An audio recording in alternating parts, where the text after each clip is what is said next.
السلام علیکم ورحمۃ اللہ وبرکاتہ۔ الحمد للہ رب العالمین والصلاة والسلام علی رسولہ الکریم وعلی آلہ وصحبہ اجمعین، اما بعد۔ عن سہل بن سعد الساعدی رضی اللہ عنہ قال قال رسول اللہ صلی اللہ علیہ وسلم ان فی الجنة بابا یقال له الریان يدخل منه الصائمون يوم القيامة لا يدخل معهم أحد غيرهم يقال أين الصائمون فيدخلون منه فإذا دخل آخرهم أغلق فلم يدخل منه أحد، متفق عليه واللفظ لمسلم۔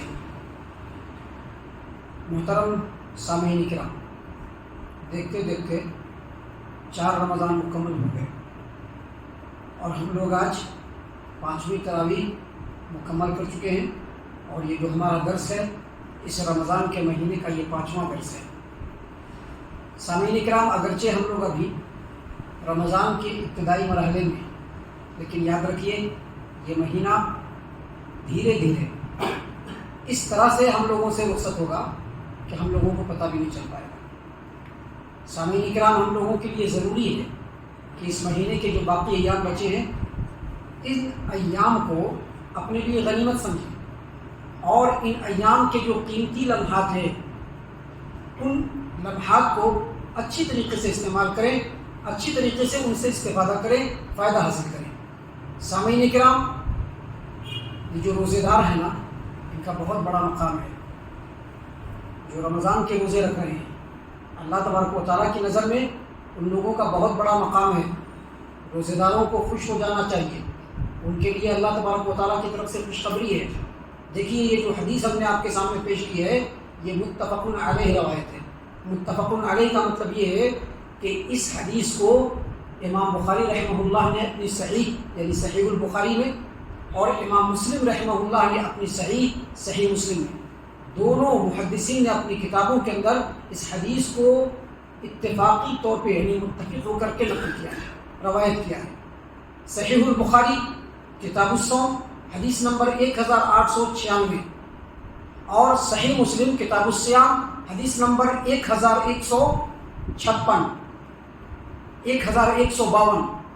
سہل بن سعد الساعدی رضی اللہ عنہ اس حدیث کے راوی، وہ کہتے ہیں کہ پیارے رسول صلی اللہ علیہ وسلم نے فرمایا کہ ان فی الجنت بابا، جنت میں ایک دروازہ ہے، جنت میں ایک دروازہ ہے، یقال له الریان، اس دروازے کا نام کیا ہے؟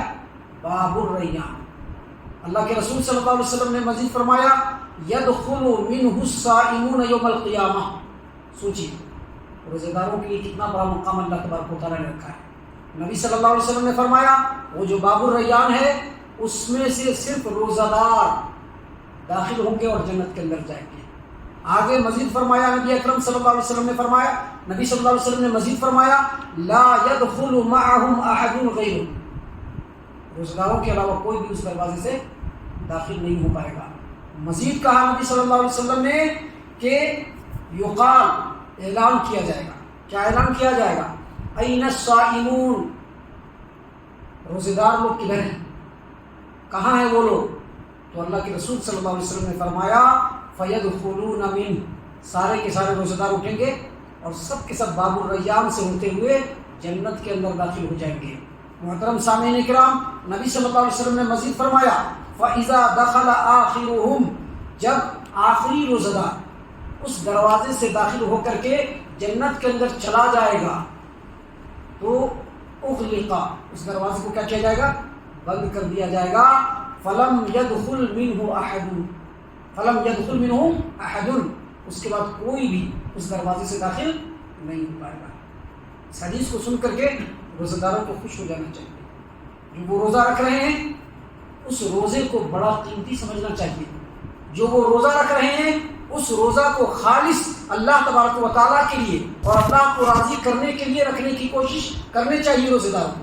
دیکھیے جو حدیث ہے، اس حدیث میں اللہ کے رسول صلی اللہ علیہ وسلم نے فرمایا کہ جنت کے جو دروازے ہیں ان دروازوں میں سے ایک دروازہ ہے باب الریان، جس کو صائمین یعنی روزہ داروں کے لیے اللہ تبارک و تعالیٰ نے خاص کر دیا ہے۔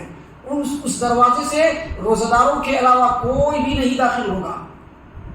قیامت کے دن اعلان کیا جائے گا کہ جو لوگ دنیا کے اندر اللہ کو راضی کرنے کے لیے روزہ رکھ رہے تھے وہ لوگ کدھر ہیں؟ جو لوگ ہوں گے کھڑے ہوئے اس میں سے روزہ دار چھٹ چھٹ کر کے آئیں گے، الگ ہو کر کے آئیں گے، اور سب کے سب اسی دروازے سے جنت کے اندر داخل ہونا شروع کر دیں گے۔ آخری روزے دار جب داخل ہوگا دروازے کو لاک کر دیا جائے گا۔ اب اس دروازے سے کسی کو بھی جنت کے اندر داخل ہونے کا حق نہیں ہوگا۔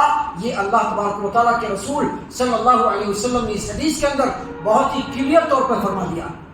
یہ جو حدیث ہے، اس حدیث سے اس بات کی خوشخبری ملتی ہے کہ جو لوگ اس دنیا میں اللہ کو راضی کرنے کے لیے روزہ رکھ رہے ہیں، نیت کو خالص کر لیجئے، نیت کو صاف کر لیجئے، لوگوں کو دکھانے کے لیے نہیں، اللہ کو راضی کرنے کے لیے روزہ رکھیے۔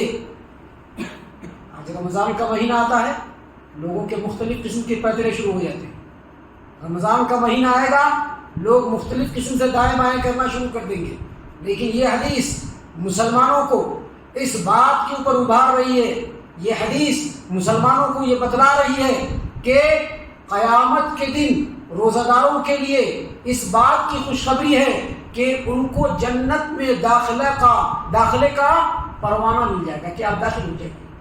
ان کو حق دے دیا جائے گا کہ آپ جنت کے اندر داخل ہو جائیے۔ اور ساتھ ہی ساتھ اس حدیث سے یہ بات بھی ثابت ہو رہی ہے کہ جو صائمین ہیں، جو روزہ دار ہیں، ان کی تعظیم کرتے ہوئے، ان کی تکریم کرتے ہوئے، ان کے مقام و مرتبہ کو بلند کرتے ہوئے اللہ تبارک و تعالیٰ جنت کے اندر ایک دروازہ باب الریان کو روزہ داروں کے لیے خاص کر دیا ہے کہ اس دروازے سے صرف روزہ دار ہی داخل ہوں گے، دوسرا کوئی داخل نہیں ہونا چاہیے۔ سوچئے کہ ہم لوگ کتنے خوش نصیب ہیں، سوچئے کہ اللہ تبارک و تعالیٰ نے ہم لوگوں کو کتنا بڑا مقام دیا ہے کہ ہم لوگ پھر سے اس رمضان کو پا چکے ہیں، پھر سے اس رمضان میں روزہ رکھ رہے ہیں۔ لہذا اپنے روزے کو اللہ تبارک و تعالیٰ کے لیے خالص کیجیے۔ سامعین کرام، اس حدیث میں مسلمانوں کے لیے یہ ترغیب ہے کہ روزہ کو خالص اللہ تبارک و تعالیٰ کے لیے رکھو اور جنت میں داخل ہونے کے حقدار بن جاؤ۔ اس حدیث میں مسلمانوں کو اللہ تبارک و تعالیٰ کی طرف سے یہ بھی ترغیب ہے کہ لوگوں خود تم روزہ مت رکھو کہ صرف تم ہی روزہ رکھو، ایسا نہیں ہونا چاہیے، بلکہ اپنے بچوں کو، اپنے ماتحتوں کو بھی اس بات کی تربیت دو، اس بات کی ترغیب دو، اس بات کا حکم دو کہ وہ روزہ خالص اللہ تبارک و تعالیٰ کے لیے رکھیں اور وہ بھی جنت میں داخل ہونے کے حقدار بن جائیں۔ دیکھیے اللہ کہ رسول صلی اللہ علیہ وسلم نے کیا کہا کہ قیامت کے دن اعلان کیا جائے گا، این الصائمون، روزے دار لوگ کدھر ہیں؟ آپ لوگ الگ ہو جائیے، الگ ہو کر کے اس باب الریان سے آپ جنت کے اندر جائیے، اس میں آپ لوگوں کے علاوہ کوئی بھی داخل نہیں ہوگا۔ آپ لوگ جب جنت کے اندر داخل ہو جائیں گے دروازے کو بند کر دیا جائے گا۔ سوچئے کتنا بڑا مقام ہے۔ سامعین کرام، اس حدیث کے اوپر غور و فکر کرنے کے بعد ہم لوگوں کو اس بات کی بھی تربیت ملتی ہے، اس بات کی بھی ترغیب ملتی ہے، اس بات کی طرف یہ حدیث ہم لوگوں کو ابھارتی ہے کہ یہ حدیث اور اس طرح کی دوسرے احادیث جو روزہ اور روزہ داروں کی فضیلت کے لیے نبی اکرم صلی اللہ علیہ وسلم نے بیان فرمائے ہیں، ان حدیثوں کو ہم سنیں، سمجھیں، پڑھیں، جانیں، یاد کریں، اس کے اوپر غور و فکر کریں اور اپنے اہل و عیال کو بھی سنائیں، لوگوں کو بھی سنائیں اور ان کو بتلائیں کہ نبی صلی اللہ علیہ وسلم نے دیکھو روزہ داروں کا کتنا بڑا مقام دیا ہے، ہمارے دین اسلام نے روزہ داروں کو کون سا مقام دیا ہے، اللہ تبارک و تعالیٰ نے روزہ داروں کا کتنا بڑا بلند ترین مقام دیا ہے، تاکہ وہ سمجھیں اور سمجھ کر کے ہمارے دل کے اندر یہ چاہت پیدا ہو کہ ہم بھی جنت کو حاصل کریں۔ یاد رکھیے، دل کی جو چاہت ہوتی ہے وہ مشکلوں کو بھی آسان کر دیتی ہے۔ آج ایک آدمی فجر کے وقت سے لے کر کے شام تک بھوکا پیاسا رہتا ہے، اپنی جائز ضروریات کو پورا نہیں کرتا ہے، یہ مرحلہ اس کے لیے کتنا کٹھن ہے یہ روزہ دار ہی سمجھتا ہے، لیکن اس طرح کی حدیثوں کو سننے کے بعد ہمارے دل کے اندر ایک چاہت پیدا ہوتی ہے اور مشکلیں آسان ہو جاتی ہیں، صبر کی ہمت ہمارے دلوں کے اندر پیدا ہوتی ہے۔ اللہ تعالیٰ ہی ہم لوگوں کو صحیح توفیق دینے والا ہے۔ ہم اللہ سے دعا کرتے ہیں کہ اللہ تعالیٰ ہم تمام کو اس حدیث کے اوپر اور اس طرح کی حدیثوں کے اوپر خوب غور و فکر کرنے کی توفیق عنایت فرمائے، اور ان حدیثوں کے اوپر ہم تمام کو عمل کرنے کی بھی توفیق عنایت فرمائے۔